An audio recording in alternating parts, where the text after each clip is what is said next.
સ્વાગત છે તમારે અમારા નવા બ્લોગમાં। તો દોસ્તો આ છે અમારા ખેતરમાં અમે આજે આવી ગયા છે હળિયું લઈને ખરપ્પા। આ છે આ ખેતરમાં પહેલાં ઘઉં ઉગ્યા હતા અને પછી અમે બાજરી વાઈ તમે દેખો કે 10-15 દાડામાં અમે બાજરી ખરપવાનું ચાલુ કરી નાખ્યું અને બાજરી પણ સારી ઉગી છે અને ચિયાળીઓ વધારે ઉગ્યો છે। તમે દેખી રહ્યા છો કે નવા બ્લોકમાં।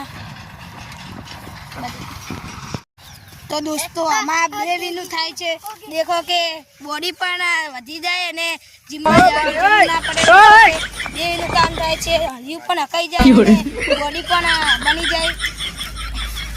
देखो भाई अने बाजरी पण खरपी जवाय। તમારે પણ આવું ખેતર હોય તો તમે પણ આવો દેશી જુગાડ કરી શકો છો। देखो के બે વાળું કામ થઈ રહ્યું છે। तो दोस्तों तमे आ खरपी नाखो आवीतर तो चारा पण बोझवानी जरूर पड़ती नहीं अने तमे आवीतर खरपी नाखो तो पाक पण सारो थाय छे। छेल्ला सुधी बाजरी पण पड़ती नहीं अने कम्प्लीट सारी रीते हળી जाय छे पण। तो दोस्तों पिंचू कई कही रह्या छे बोल भाई कोटा वीडियो आयो रे मां पेट फूली जाता है कोटा वीडियो बॉडी होता बोले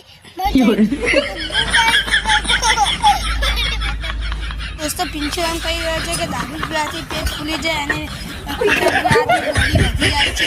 आ साथे पिंचू तो दोस्तों हमारा वीडियो गमे हो तो लाइक एंड सब्सक्राइब करो। जय जवान जय किसान। आगळ पण आ ब्लॉग में अमे बतावी रह्या छे लास्ट तक वीडियो में रहेजो વધુ જાણવા મળશે। આ વિડીયોમાં તમે પણ ખેતી કરતા હોય તો વધુ જાણવામાં મળશે। જય કિસાન જય માતાજી।